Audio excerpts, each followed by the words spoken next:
पर्यावरण प्रदूषण हमारे राज्य ही नहीं, देश ही नहीं, बल्कि पूरे विश्व के लिए एक चुनौती बनी हुई है। खासकर शहरी क्षेत्रों में यह बहुत ज़्यादा देखने को मिलता है। इस संदर्भ में इस मामले को लेकर काफ़ी चर्चाएं होते रहती है। सरकार की तरफ से भी कई बार प्रयास भी किए जाते रहे हैं, लेकिन उसका फलाफल बहुत बेहतर नहीं मिल पा रहा है। नमस्कार, मैं सत्येंद्र कुमार सिंह SNS 24 न्यूज़ में आपका स्वागत करता हूं।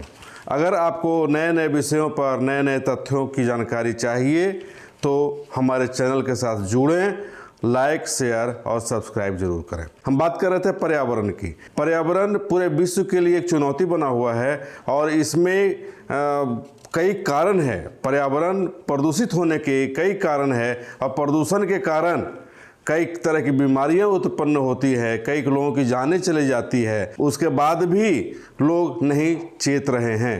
लोगों को अपने तरफ से भी इसके लिए कुछ पहल करनी चाहिए, सरकार को पहल करनी चाहिए, कई देशों को पहल करनी चाहिए। हम इस संबंध में आज जियोलॉजिस्ट हैं BHU से, बनारस हिंदू यूनिवर्सिटी से, और वहाँ से माइनिंग खनन में भी उन्होंने PhD करी है। बसंत सिंह नाम है इनका। आज मैंने उनसे बात की है और उन्होंने जो बताया है वह काफ़ी चौंकाने वाली चीज़ें हैं। अगर इस पे अमल नहीं किया गया तो काफ़ी नुकसान होगा और कई लोगों की जानें जाएंगी। तो आइए हम सुनते हैं बसंत सिंह जी ने क्या कहा। आज पर्यावरण प्रदूषण की समस्या पूरे विश्व की समस्या है, इसलिए कि आज दुनिया में दो ही समस्या है। पहली समस्या है आतंकवाद और दूसरी समस्या है क्लाइमेट चेंज।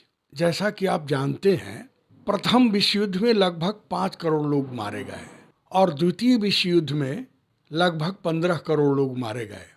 जो आतंकवाद है या छोटे छोटे जो युद्ध हो रहे हैं, जिसको विश्व युद्ध का नाम तो नहीं दिया जा सकता है, लेकिन उसमें भी कुछ लोग मारे जा रहे हैं। आज हम पर्यावरण प्रदूषण, जिसको क्लाइमेट चेंज हम कह रहे हैं, उसके द्वारा भविष्य में इस समस्या का अगर निदान नहीं किया गया तो 100 करोड़ लोग मारे जाएंगे। आपने पिछले दिनों में देखा कि कोरोना महामारी के दौरान 10-20 करोड़ लोग मारे गए, पूरी दुनिया परेशान थी।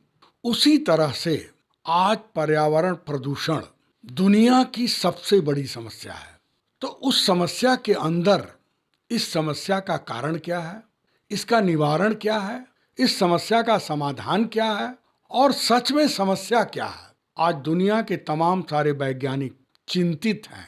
और उस चिंता का कारण यह है कि विश्व के स्तर पर पर्यावरण के संबंध में पहली समस्या, जिसको बोलते हैं मेल्टिंग ऑफ आइस कैप्स, उत्तरी ध्रुव और दक्षिणी ध्रुव पर जो बर्फ की चट्टानें जमी हुई हैं उनका पिघलना। लेकिन सबसे बड़ी बात है कि बर्फ के पिघलने से हमको क्या नुकसान है, हम नहीं जानते हैं, लेकिन हमको इसको जानना पड़ेगा।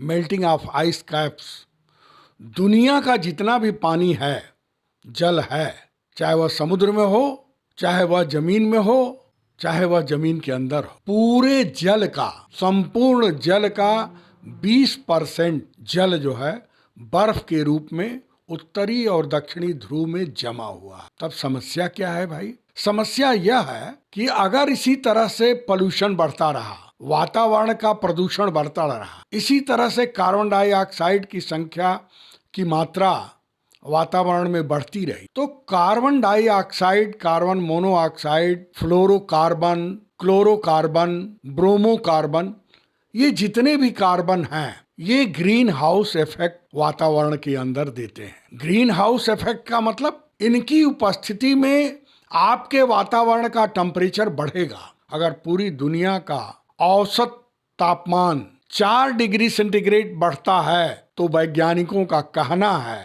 कि उत्तरी ध्रुव और दक्षिणी ध्रुव से इतना बर्फ पिघलेगा कि समुद्र का जो सी लेवल है वो 8 फीट बढ़ जाएगा। 8 फीट बढ़ने का मतलब है कि लगभग 1 अरब जमीन, 1 अरब जनसंख्या डूब करके मर जाएगी। क्या यह किसी वर्ल्ड वार से कम होगा?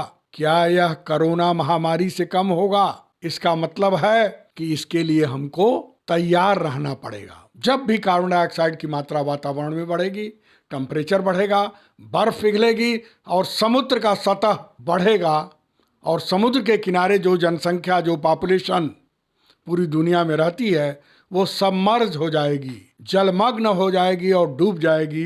क्लाइमेट चेंज की दूसरी सबसे बड़ी समस्या है ओजोन लेयर में छेद, depletion of ozone layer. Depletion of ozone layer है क्या? ओजोन लेयर में छेद होना क्या है, किसे कहते हैं? तो ये जान लीजिए, पृथ्वी के ऊपर लगभग 20 किलोमीटर तक वातावरण है और वातावरण के लेयर में एक लेयर है जिसको बोलते हैं स्ट्रेटोस्फियर। स्ट्रेटोस्फियर के ऊपर जैसे ऑक्सीजन को O2 कहते हैं, उसी तरह से ओजोन को O3 कहते हैं। इस O3 ओजोन की एक बहुत मोटी परत होती है जिसका काम होता है कि सूर्य से जो प्रकाश की किरणें निकलती हैं, उस सूर्य प्रकाश की किरणों में सबसे हानिकारक किरण जिसका नाम है अल्ट्रा वायलेट रेस, पैराबैंगनी किरण, यह ओजोन लेयर पैराबैंगनी किरण को एब्जॉर्ब करती है, शोषित कर लेती है और जमीन पर नहीं आने देती है। अगर ये पैराबैंगनी किरण जमीन पर आ जाएगी तो जितने जीव जंतु हैं, मानव से लेकर के पेड़ पौधे तक, सब मर जाएंगे, कोई भी जीव जिंदा नहीं रहेगा। तो ये हमारे लिए बहुत ही सुरक्षाप्रद, जो हमको जीवन देती है या जो हमें मौत से बचाती है, उस परत का नाम है ओजोन परत और यह सूर्य की हानिकारक किरण को अवशोषित कर लेती है। ठीक है, अवशोषित कर लेती है, अच्छी बात है, लेकिन इसमें समस्या क्या है? समस्या ये है कि पर्यावरण प्रदूषण में अगर वातावरण के अंदर कार्बन डाइऑक्साइड की मात्रा बढ़ेगी और उसमें भी क्लोरोकार्बन, फ्लोरोकार्बन, ब्रोमोकार्बन की मात्रा बढ़ेगी, तो ये कार्बन ओजोन की लेयर को धीरे धीरे पतली करते जाएंगे। ओजोन लेयर में छेद होने का ये मतलब नहीं है कि छेद हो जाएगा डायरेक्ट एक ही बार में। ये धीरे धीरे इसका प्रभाव बढ़ रहा है और ओजोन लेयर पतली हो रही है। ओजोन लेयर के पतली होने को ही बोलते हैं depletion of ozone layer, ozone layer का पतला होना, या इसी को बोलते हैं ओजोन लेयर में छेद होना। अगर ओजोन लेयर में छेद हो गया, आज तो तुरंत संभव नहीं है, लेकिन आज के 50 साल बाद जिस तरह से मेरा प्रदूषण बढ़ रहा है, जिस तरह से औद्योगिकीकरण बढ़ रहा है, जिस तरह से मशीनीकरण बढ़ रहा है और कार्बन डाइऑक्साइड की मात्रा वातावरण में बढ़ रही है, अगले 20 साल 25 साल में ओजोन लेयर में छेद संभव है। और जिस दिन ओजोन लेयर में छेद हो जाएगा, हम तो मेल्टिंग ऑफ आइस कैप्स के बारे में बोल रहे थे कि 100 करोड़ लोग मर जाएंगे, लेकिन ओजोन लेयर में अगर छेद होगा तो पूरी दुनिया, पूरे दुनिया के जीव, चाहे वह जंतु हो चाहे पेड़ पौधे हों, सारे लोग एक साथ मर जाएंगे। इट मीन्स यह बहुत बड़ी विभीषिका है और इसका समाधान न तो कोई व्यक्ति कर सकता है, न तो कोई अकेला देश कर सकता है। इसके समाधान के लिए पूरी दुनिया को, पूरी दुनिया के देशों को तन मन धन के साथ एकजुट होकर के एक साथ प्रयास करना होगा और इसका विकल्प खोजना होगा। और जब तक इसका विकल्प पूरी दुनिया के लोग, रूस, अमेरिका, बड़े बड़े जो विकसित कंट्री हैं, जो अविकसित कंट्री हैं और जो विकासशील कंट्री हैं, जब तक ये सारे लोग नहीं लगेंगे और इसका विकल्प नहीं ढूंढेंगे, तब तक इसका निवारण और समाधान और सॉल्यूशन संभव नहीं है।